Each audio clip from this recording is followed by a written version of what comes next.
नमस्कार मुलांनो, तुमच्या सर्वांचं हार्दिक स्वागत आहे. पूर्वीच्या विषयामध्ये तुम्ही मानवामधील उत्सर्जन प्रणाली आणि मूत्र निर्माणाची प्रक्रिया शिकली आहे. चला एकदा महत्त्वाच्या मुद्द्यांचा पुनरावलोकन करूया. उत्सर्जन हा शरीरातून कचरा काढून टाकण्याची प्रक्रिया आहे. उत्सर्जन प्रणालीमध्ये 2 किडन्या, युरेटर, मूत्राशय आणि मूत्रमार्ग असतात. किडन्यांमध्ये कार्यात्मक युनिट्स म्हणजे नेफ्रॉन्स आढळतात. मूत्र निर्माणाची प्रक्रिया 4 टप्प्यात होते. ग्लुमेर्युलर गाळ,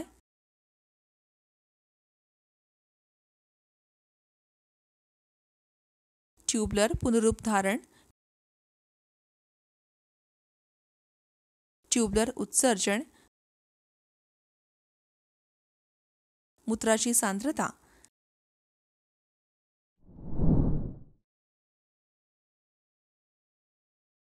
आज तुम्हाला इतर जीवांमधील उत्सर्जन विषय समजावून सांगणार आहे, जो 10वी जीवविज्ञानाच्या जीवन प्रक्रियामधील एक भाग आहे. शिकण्याचे उद्दिष्टे. या विषयाचे अध्ययन केल्यानंतर तुम्ही पुढील बाबी शिकाल. एककोशिकीय जीवांमध्ये उत्सर्जन,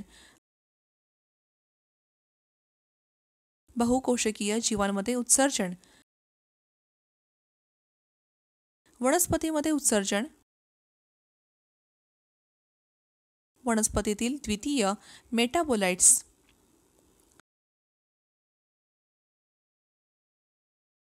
महत्त्वाचे शब्द. ऑस्मोरेग्युलेशन, करारात्मक कक्षिका,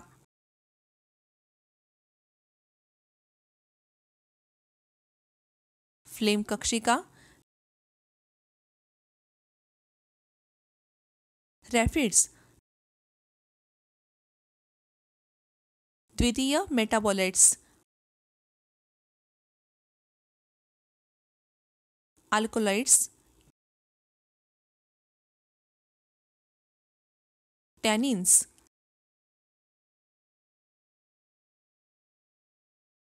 लेटेक्स,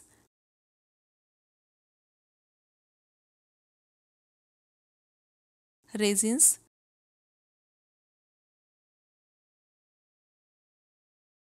स्त्राव. आपणास माहिती आहे की सर्व जीवांचे पचन, श्वसन, परिवहन आणि उत्सर्जन यासारख्या वेगवेगळ्या प्रक्रिया किंवा यांत्रिक प्रणाली असतात. एककोशिकीय ते बहुकोशिकीय जीवांमध्ये उत्सर्जन प्रणालीची जटिलता देखील वाढते.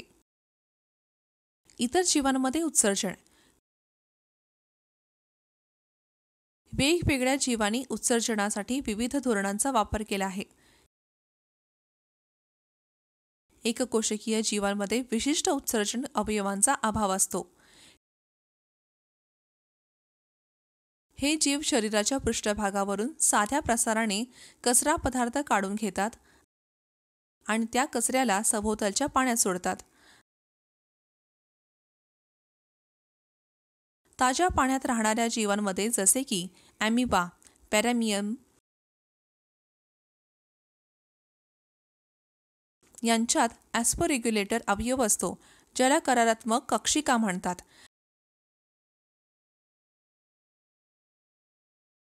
हे अवयव पाणी आणि कचरा शरीरातून गोळा करतो, फुंकतो, पृष्ठभागावर पोहोचतो आणि त्याचे सामग्री बाहेर सोडण्यासाठी फुटतो.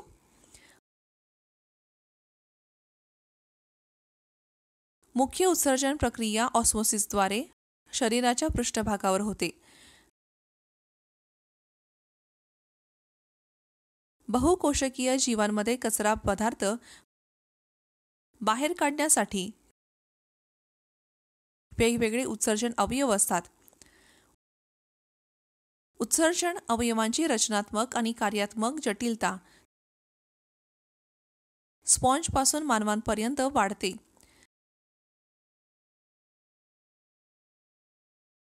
स्पॉन्ज आणि सायलेंटिरिस यांना विशिष्ट उत्सर्जन अवयव नसतात, कारण पाणी त्यांचे जवळपास सर्व पेशी धूत असते.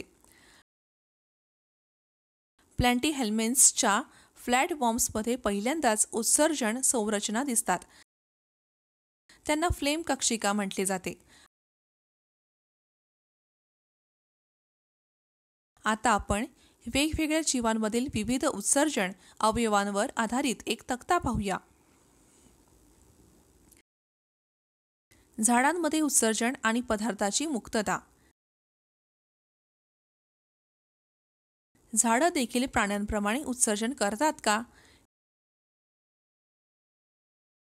हे उत्तर देणे एक रोमांचक प्रश्न असेल. तुम्ही जाणता की चयापचयाच्या प्रक्रियेत विविध समाप्ती पदार्थ तयार होतात आणि त्यापैकी नायट्रोजन वेस्ट्स महत्त्वाचे आहेत. झाडांना हे वेस्ट्स उत्सर्जित करण्यासाठी विशिष्ट अवयव नसतात. झाडे या कचरा पदार्थाचे विघटन प्राण्यांपेक्षा खूप हळू करतात. म्हणूनच कचऱ्याचे संचयन देखील खूप हळू होते. सावल्यात वाढणारी हिरवी झाडे आणि ज्यामध्ये क्लोरोफिल नाहीत अशी झाडे श्वसन कचरा म्हणून कार्बन डायऑक्साईड आणि पाणी निर्माण करतात. ऑक्सिजन स्वतःचा फोटोसिंथेसिस दरम्यान तयार होणारा एक कचरा पदार्थ मानला जाऊ शकतो. तो पानांच्या स्टोमॅटा आणि स्टेमच्या लेंटिसिल्समधून बाहेर पडतो.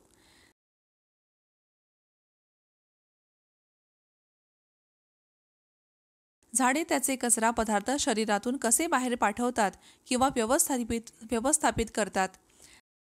झाडे अतिरिक्त पाणी, ट्रान्सपिरेशन आणि गटेशन सारख्या प्रक्रियांद्वारे बाहेर टाकू शकतात.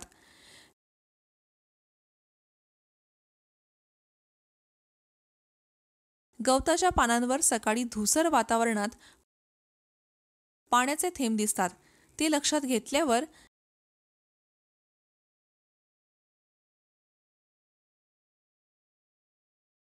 झाडांमध्ये असलेले अतिरिक्त पाणी रूट प्रेशरमुळे द्रवाच्या स्वरूपात बाहेर पडते.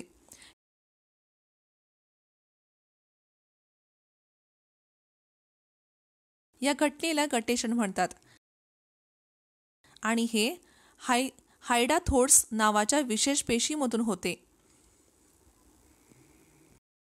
झाडांचे कचरा पदार्थ पानांमध्ये, सालांमध्ये आणि फळांमध्ये संचयित होऊ शकतात. मृत पानं, सालं आणि पिकलेली फळं झाडावरून पडून कचरा पदार्थापासून मुक्त होतो.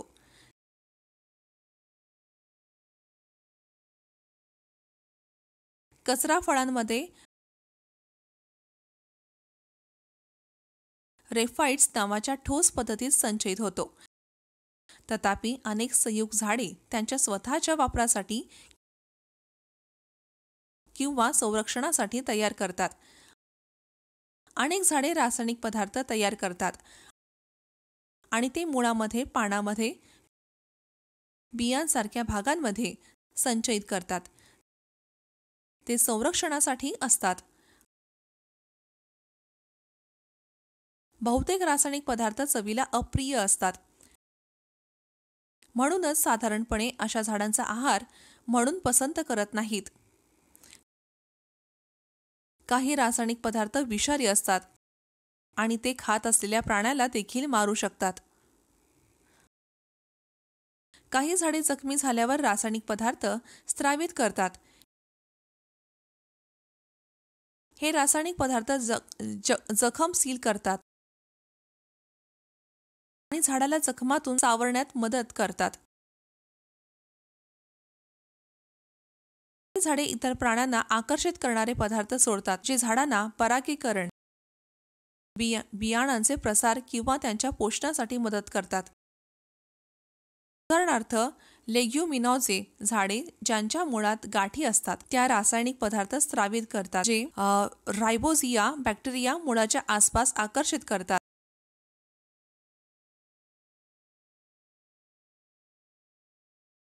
झाडे रायबोझियम सोबत सहजीवन संबंध तयार करतात. हे संयुगे सेकंडरी मेटाबोलाइट्स म्हणून ओळखली जातात.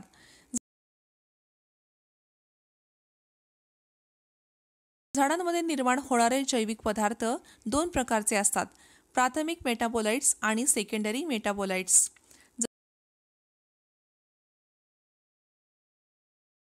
जसे की कार्बोहायड्रेट्स, चरबी आणि प्रथिने या प्राथमिक मेटाबोलाइट्स आहेत, जे पदार्थ सामान्य वाढ आणि विकासासाठी आवश्यक नाहीत. सेकंडरी मेटाबोलाइट्स आहेत.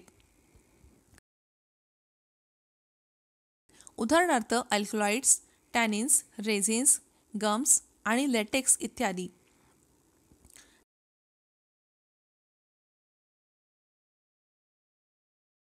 झाडे हे रासायनिक पदार्थ त्यांच्या स्वतःच्या उपयोगासाठी तयार करतात, परंतु मानव ते त्यांच्या फायदेशीरतेसाठी वापरतात. हे सामान्यतः रंगीत आणि सुगंधित असतात. अल्कलॉइड्स हे नायट्रोजनयुक्त दुर्गंधीय पदार्थ असतात आणि विषारी असतात. हे झाडाच्या विविध भागात संचयित केले जातात. सामान्य अल्कलॉइड्स आणि त्यांचे उपयोग खाली दिले आहेत. टॅनिन्स हे कार्बन संयुगे असतात आणि झाडाच्या विविध भागात संचयित केले जातात आणि ते गडद तपकिरी रंगाचे असतात.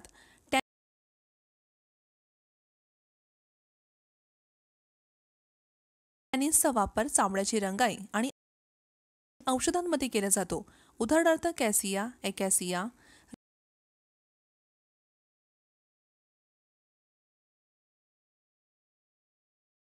रेझिन्स सामान्यतः गिम्नोस्पर्म्समध्ये विशेष मार्गामध्ये म्हणजे रेझिन मार्गामध्ये आढळतात.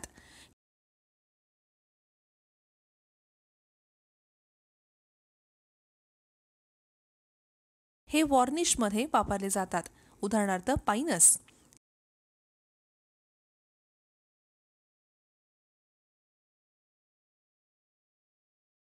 गम्स झाडे जसे की नीम, ॲकॅसिया जेव्हा त्याची शाखा कापली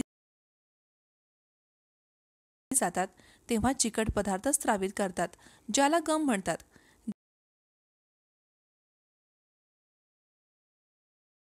गम पाणी शोषून सुजून जातो आणि झाडाच्या इजा झालेल्या भागाचे उपचार करण्यात मदत करतो.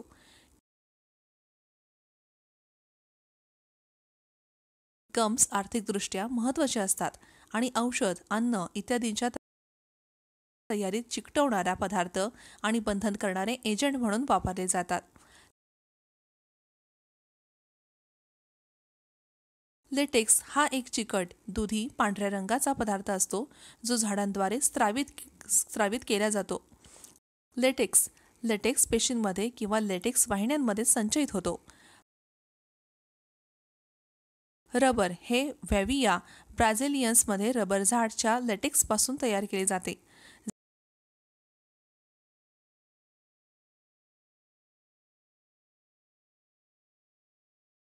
जाट्रोपा येथून मिळालेल्या लेटेक्सचा उपयोग बायोडिझेलसाठी केला जातो.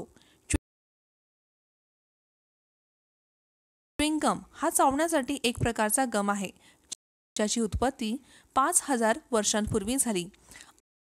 आधुनिक च्युइंग गम मुळात चिकले, एक नैसर्गिक लेटेक्स असलेला पदार्थ, यापासून बनवला जातो. जेव्हा पॉलिगन ग्रेन्स आपल्या शरीरात प्रवेश करतात तेव्हा ते नायट्रोजनयुक्त पदार्थ असल्यामुळे ॲलर्जी निर्माण करतात.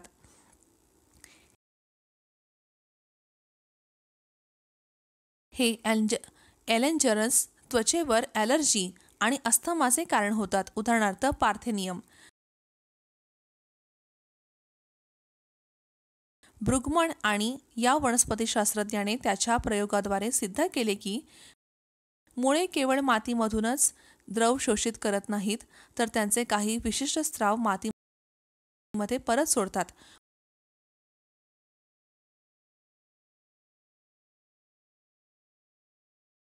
उदाहरणार्थ, एकाच मातीमध्ये सलग 4 किंवा 5 वर्षे एकाच प्रकारच्या सफरचंदाची पिके घेणारे झाडे फळे देत नाहीत, कारण मुळांचे स्राव मातीमध्ये परत जातात आणि फवारणी करणे किंवा खतांचा वापर करूनही चांगला उत्पादन मिळत नाही.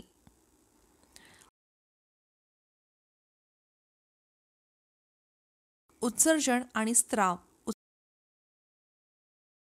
उत्सर्जन आणि स्राव या दोन्ही निसर्गात समान असतात, कारण दोन्ही प्रक्रियामध्ये पदार्थांची वाहतूक किंवा हालचाल केली जाते. दोन्ही प्रक्रिया शरीरातून नको असलेले घटक बाहेर काढण्यासाठी आणि हलवण्यासाठी काम करतात. उत्सर्जन म्हणजे एक जीवित प्राणी शरीरातून पदार्थ काढणे, तर स्राव म्हणजे पदार्थ एका बिंदूपासून दुसऱ्या बिंदूकडे हलवणे. त्यामुळे स्राव सक्रिय असतो, तर उत्सर्जन निष्क्रिय असतो. मानवांसाठी पदार्थांचे उत्सर्जन, जसे की डोळ्यातील अश्रू, मूत्र, कार्बन डायऑक्साईड आणि घाम केले जातात. तसेच स्रावात एन्झाईम्स, हार्मोन्स आणि लाळ यांचा समावेश होतो. झाडांमध्ये उत्सर्जन मुळाद्वारे त्यांच्या आसपासच्या वातावरणात आणि पानं आणि साल गळून पडल्याने होते.